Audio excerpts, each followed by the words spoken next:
One of my favorite benches of all time is the Prime Shorty bench. One of the reasons that it's the best is the fact that it has attachments. One of the most loved attachments are these arm attachments right here, which attach into the side of the bench. The problem for you watching this budget channel is the fact that you can't afford this. And I don't blame you. Honestly, I wouldn't recommend it because it's extremely expensive and also lacks a feature that I absolutely love and makes it pretty bad, and that is the ladder feature. It needs a pop pin. But there's a company we recently got a bench in from. This company's name is Kepi. You never know it because their logo looks exactly like 2010 Rogue Fitness, and that bench is the Kepi Bench 5000. Sam, bring out the bench. What bench is this? Sam, you brought the wrong bench. No, I didn't. Yes, you did. This is the Mikolo bench. I'm so sorry. I'll run home or run back to the... What in the world? Mikolo bench review. Mikolo bench review.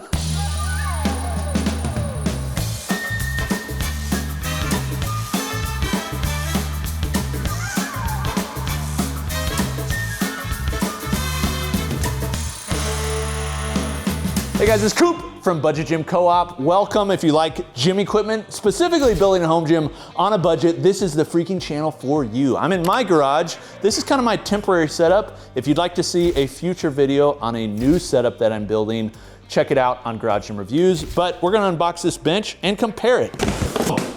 Look at that. That, my friends, is a 75 by 75 millimeter tube, 3x3, with 1-inch holes, just like you find on the best squat racks there are. Wow, with the adjustable, it can decline. Dang, this is gonna be cool. Can we get close to this? That's the same grippy vinyl that everybody has a name for, but everybody uses the same, which I really like. It's on a budget product. This is some of the best vinyl on adjustable benches. Sam, the knurling on the handles? Dang, look at this. This is for an adjustable pad, which does have some similarity and attachability as this guy right here, as the Prime. This is, you know, blessing in disguise. Sam screws something up, happens a lot. You just say, #blessing. The thing is, Mikolo, they're a budget brand too. The 3x3 tubing all throughout, 1-inch holes. Dude, the zinc plated ladder system with the degree marks cut out, single front post leg. That's actually a wide pad. Now this is a supporting pad, it's called. This is the extra pad that goes on the back of the bench that folds down for support. The 3x3 with 1-inch holes, what attachment are you gonna put on here, you know? I mean, maybe you will, I don't know. People come up with some amazing stuff, but it looks freaking cool and it fits in with the rest of your gym. Also, if you ever put a squat rack together, there's 2 types of nuts that are available. Most companies are using a 1-inch nut. It's not a locking nut, so it basically doesn't have this washer in there. Do you prefer the locking nut or do you prefer it without? Let me know in the comments. Now, I will say, a lot of times the support metal they use for these is 7 gauge or thicker. They're using 11 gauge right here. So I don't think it's something to be worried about. They're using robotic welds. You can see everybody uses robotic welds today, but it wasn't that long ago you didn't have those. But kind of a thin plate right there. This is a tripod design. The wheels definitely leave a little bit to be desired. I mean, those are the cheapest, man. On a bench like this, why? Sounds cheap. Like, wheels are not, just give me a little bit big. Look at those. Yeah, those are awful. They really are. Maybe they bought them left over from like Nordic track treadmills or something. Shots fired. Pew, pew, pew, pew, pew. Oh, Sam. OCD lesson here. The washer. There is a rounded side and a flat side. The rounded side is prettier. It's because of how they cut them out. You do not put that so you see the flat side.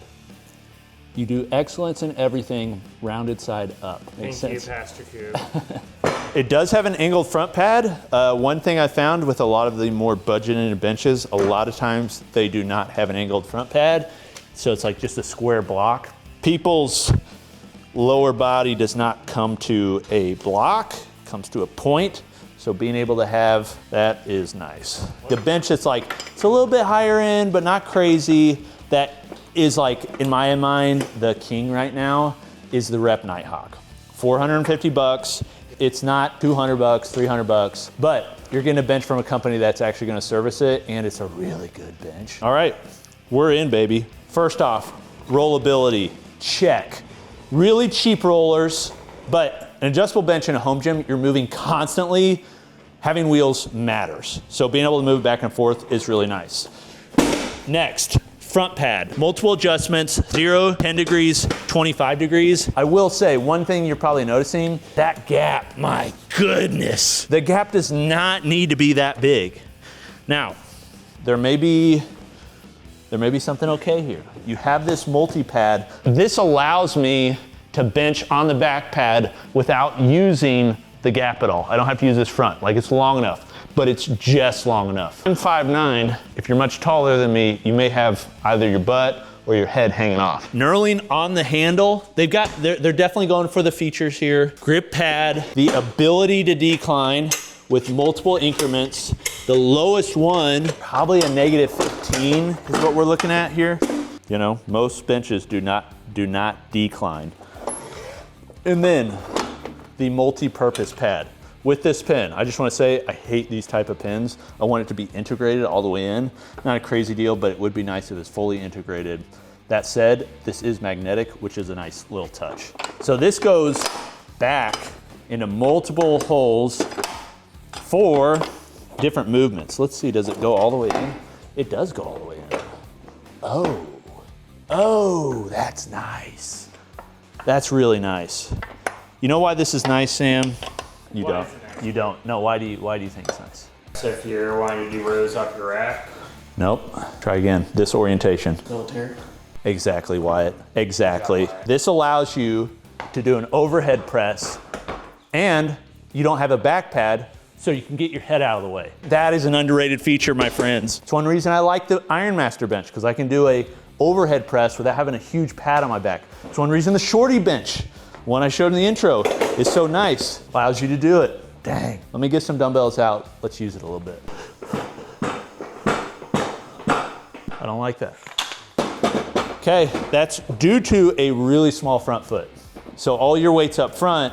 Because it's so small, you're going side to side. It's one reason, say Rep on the Blackwing has like a triangle plate. Okay, during the movement, it's not moving.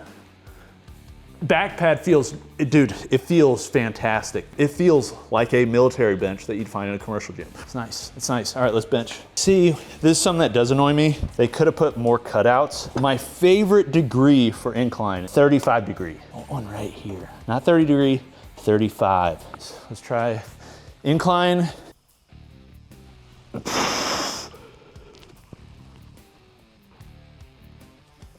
Okay, feels solid. Feels solid. Okay, so we got all the way down. Nice. That's nice. Yeah, that feels good. Sam, I'm liking this bench. I want to try the multi-purpose pad. So the multi-purpose pad, my assumption is this is nice for things like seal rows.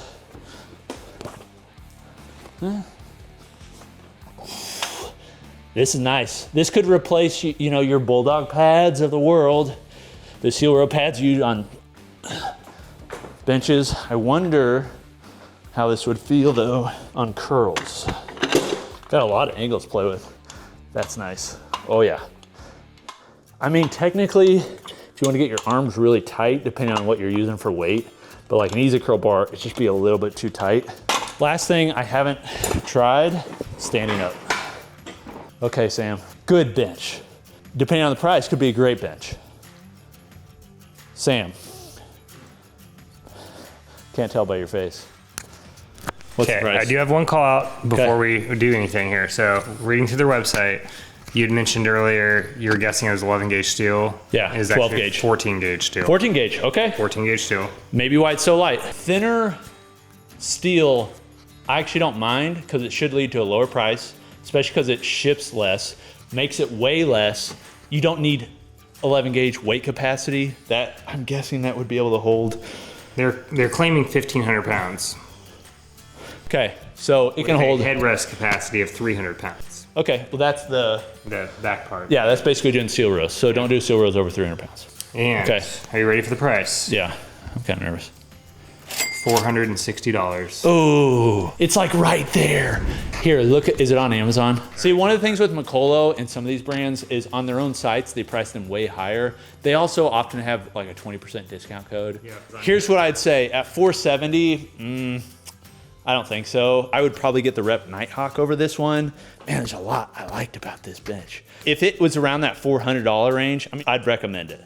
$470, there's just too many competitors at that price point. And man, I would go with the Nighthawk over this. I would. I do like that multi-purpose pad. I think it's smart. You also have to factor in, you got your Iron Masters of the world, which are around that price point, especially if you go with the non-pro version. It's gonna be even less than that. So do I like it? Yes. Do I think the price is a little bit more than I'd recommend for many of you on a budget? Just be honest. I mean, these reviews, I'm just telling you what I think. Yeah, I think it's a little bit higher than I think it should be.